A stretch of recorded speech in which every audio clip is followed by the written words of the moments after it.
Hey guys, just wanted to give you guys a quick walkthrough through the van and kind of show you, spatially how big it is and everything else, and then actually, open some cabinets, stuff like that, so you can actually see what's inside of here and where I live. So first off, I have my little kitchen area. So we did some live edge. This is red cedar that we picked up locally, and it was all milled and sanded. We did some monocoat on it. We did some epoxy urethane dyed fills on any kind of cracks and knots and stuff like that. So love this, and we've got the same thing over here on the sink top. So lots of good workspace. And then going into the actual cabinet itself, over here we've got kind of the stove cabinet. So every time you cook, just kind of pull it out. I thought it would be more efficient this way, so you can kind of double down and have the workspace for anything else that you need to do and put it away, and then kind of just double up and work a little bit more efficiently that way. Underneath here, we've got our big pull-out fridge and freezer, which has been great.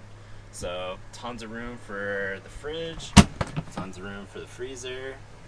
What's really nice about this one is that it is dual zone, so I can control the temperatures independently. And so I can have two fridges, I can have two freezers. It's all 12 volt, and the other cool thing is that it is totally Wi-Fi, so I can actually just connect to it with my phone and check up on it and make sure everything's going well. And just four decent sized pull-out drawers. Everybody's got to have a junk drawer. Other drawer, just cooking utensils. All my canned goods and good snacks. And down here, we got pressure cooker, got my big blenders. We got our upper cabinets. We got nice gas hinges, so these lift up nice and easy. They stay up, and they stay closed. So the other big option with all these was to we had to put some big heavy clips on them, so when you're driving, they don't roll open while you're driving. So yeah, these have been really nice. You have tons of space up here for everything. Underneath the cabinets, we did some outlets. So these are 110 outlets. And we have got USB ports right in them too, so that's super convenient. So anytime you're working with the pressure cookers or your blenders, or you just got to get everything charged up. So I got outlets here, and then we also did some under cabinet lighting. So if you're working in your space here, you're not throwing shadows on the areas that you're working on. So that's been super convenient. A little extra power outlet over here too, so we can run some power outside. Then we have a bunch of overhead lights as well. So each of these are on independent dimmers. So we've got the rear bed on one set of dimmers, and then we've got these four lights on another set. So you can have it bright up here, dark back there, however you want to set it up. But that's been a really nice feature. We rolled cedar all the way around, so it smells really nice in here. It's super lightweight, so you're not weighted down with a bunch of wood. And our sink. So our sink is a pretty cool feature that we did. We've got filtered water and unfiltered water. So you get a lot of pressure out here. What's nice about this is that walk outside, you got your little rinse shower if you need to, and come underneath here. Clean water tank and our gray water tank. So nothing gets dumped out from underneath the van. And I've got two of these reservoirs, so you can kind of pull and pick them as you go, and they're just super easy, quick disconnects. And everything is set up to a electric water pump that's 12 volts as well. So that's been really nice. And over here we actually have a switch for the pump as well, so we can turn that on and off as we need to. So coming over to the little dining area, got a seat. This, I never figured out what kind of wood this was, but picked up this slab. It's been absolutely beautiful. It's perfect for just two people having breakfast, having lunch, having dinner.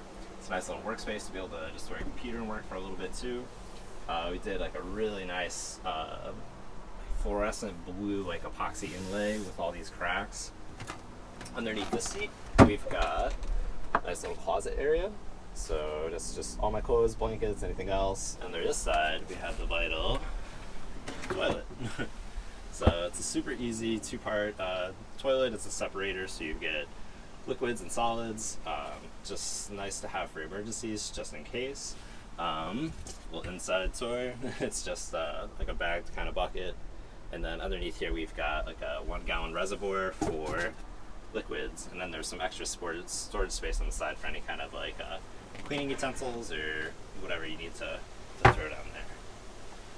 The bed's a full-size bed, so I'm a 6'2" tall person. I sit up here really nice and comfortably, and I get pretty good. So I can pretty much go head to toe. I'm more of a side sleeper, so I'm kind of always sleeping on my side, but you can definitely, if you're really tall, sleep diagonally. You get tons of room. Not too bad with 2 people in here ever either. So some other features that we got in here too is above you we have our Dometic fan. It's all remote controlled. So the fan, we get like a lot of nice airflow through here too. It's nice, it's reversible, so you can either bring cool air in at night, you can push hot air out during the day or when you're cooking. And it's got a rain sensor in it too, and it's actually it's set to a thermostat too, so you can set it for however you want. What's nice too is you can turn the rain sensor off, so you have the option to, even if it is raining lightly outside, sometimes it's nice to still, have a fan going in here or something like that, just to get a little humid. The power inverter is actually remote controlled as well, which is really nice. I just have it hanging next to the bed. But a lot of people don't realize that your power inverter, as long as it's on, it is using about 2 amp hours every hour. And that can add up if you get, some bad weather that blows in, if you're out, in a place where, you're just relying on solar. You want to be as efficient as possible with all that. So that was actually a really nice feature to have to help save some juice here and there. So does have like a window that we did. So what's nice about this too is it's a screened window, sliding, locking. So always with an addition of the fan, you kind of always have to have somewhere for it to pull the air from. So this has been really nice, and then just some blackout curtains too. So at nighttime, if you're stealth camping somewhere in some city, some town, and you need to, stay low, definitely always have your windows kind of blocked off.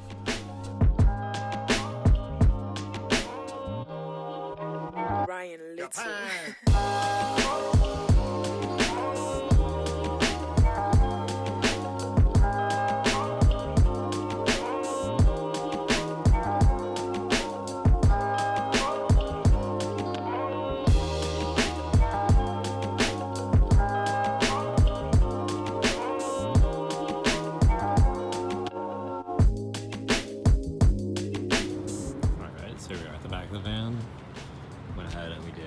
Cedar paneling on these back doors, did a little bit of some close hooks just so we can hang everything up. Inside, that's a lot of nice air through. Space in the garage, back here. And did some drapes on a dowel, so if it's ever really windy or really sunny, you want to block the sun out, but still have your doors open, that's really nice. And same thing over here, a little coat hanger with same cedar paneling. And finished everything off really nice. So tons of space. And then we went ahead and put a little light switch back here too. So whenever you're trying to reach anything back there, you always have a light so you can see what you're doing. So we got a cable that comes down from the solar panel, and we have that going straight to a 30 amp breaker that we can turn on and off. So anytime you need to work on the system or service anything, you can turn that off and you're safe. Then from there, we're going straight into the solar charger. So 40 amp, awesome solar charger, tons of data. And what's nice is that everything's on Bluetooth, so you can review everything on your phone and see exactly what your electrical status is up to. From there, we're gonna go straight into the batteries, but we have it going into another breaker. So just extra to be safe, so we can kill the power again if we ever need to work on anything. And then to the batteries, we've got 4 6 amp, 220 amp hour batteries that are wired in series and parallel, so that gives us 12 volts at 440 amp hours from the batteries. Then we're going into our 2000 watt inverter. This is my baby. This is how I run my full horsepower blender. So that's pretty awesome. And then coming straight off the batteries as well, we go into our 12 volt panel here.